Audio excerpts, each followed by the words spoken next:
बहुत समय पहले की बात है। एक छोटे से गांव में राम सेठ नाम का एक अमीर और लालची सेठ रहता था। वह गांव के सबसे अमीर व्यक्तियों में से एक था और उसकी संपत्ति का कोई अंत नहीं था।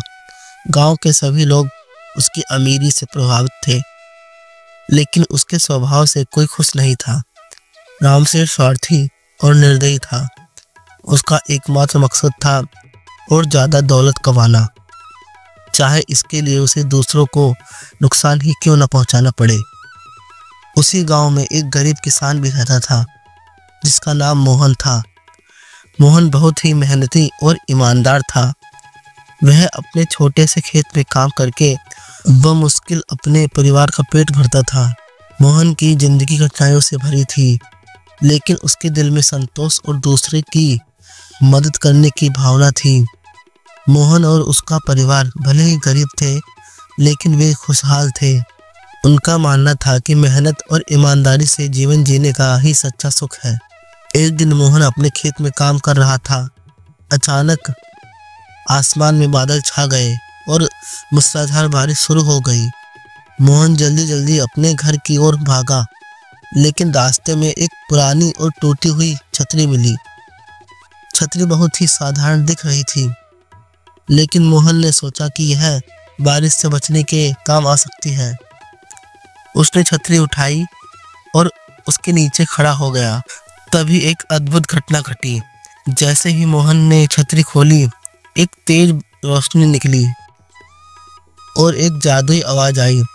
यह कोई साधारण छतरी नहीं है, यह एक जादुई छतरी है।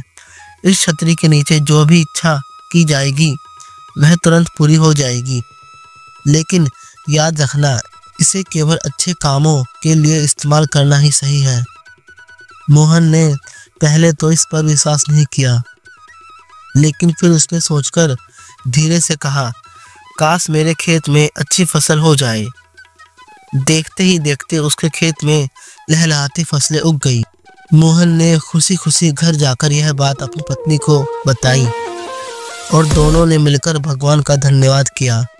मोहन की जिंदगी अब पहले से कहीं बेहतर हो गई थी।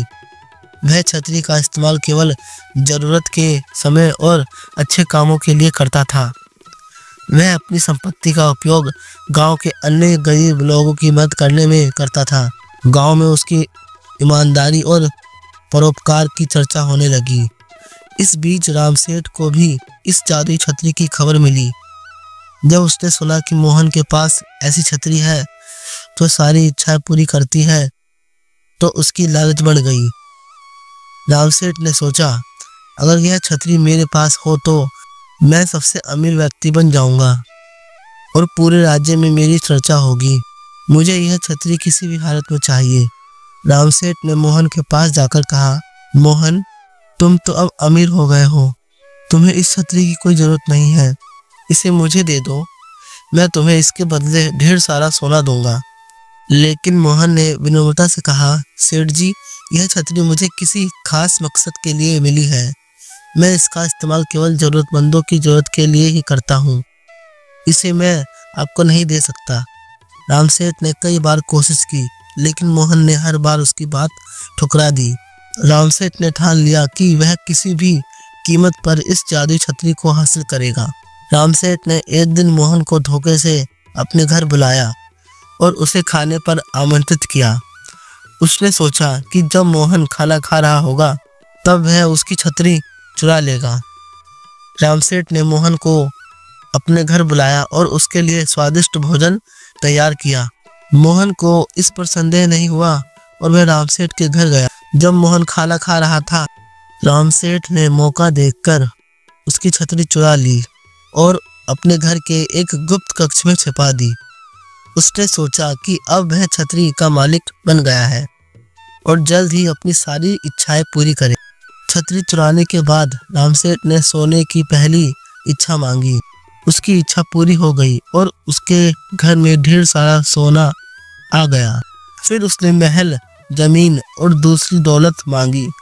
देखते ही देखते राम सेठ की दौलत बढ़ने लगी और वह अपनी किस्मत पर इतराने लगा। लेकिन धीरे धीरे उसकी इच्छाएं हद से ज्यादा बढ़ने लगी।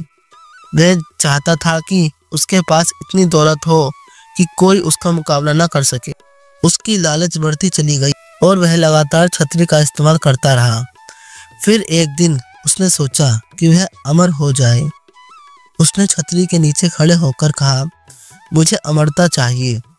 लेकिन जादुई छतरी ने काम करना बंद कर दिया। छतरी से कोई प्रतिक्रिया नहीं हुई। रामसेठ बार बार कोशिश करता रहा, लेकिन अब उसकी कोई भी इच्छा पूरी नहीं हो रही थी। तभी छतरी से एक आवाज आई, तुमने इस छतरी का गलत इस्तेमाल किया है। यह छतरी केवल अच्छे कामों के लिए थी, लेकिन तुमने इसे अपनी लालच और स्वार्थ के लिए इस्तेमाल किया है। अब इसका जादू समाप्त हो गया है। रामसेठ को अपनी गलती का एहसास हुआ, लेकिन अब बहुत देर हो चुकी थी।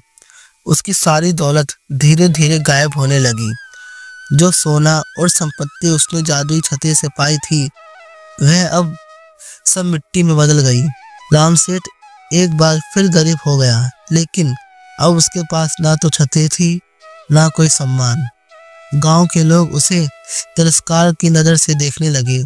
दूसरी ओर मोहन ने अपनी मेहनत और ईमानदारी से जीवन जीने की राह फिर से अपनाई। उसकी खुशहाल जिंदगी और उसकी छतरी से की गई नेक कार्यों की वजह से गांव वाले उसे सम्मान देते रहे। इस कहानी से हमें यह शिक्षा मिलती है कि लालच और स्वार्थ हमें अंत में केवल दुख और नुकसान ही पहुंचाते हैं। वही मेहनत, ईमानदारी और परोपकार जीवन में सच्ची खुशियाँ और सम्मान लाते हैं। जादुई छतरी केवल एक प्रतीक थी, असली जादू तो हमारे कर्मों में होता है।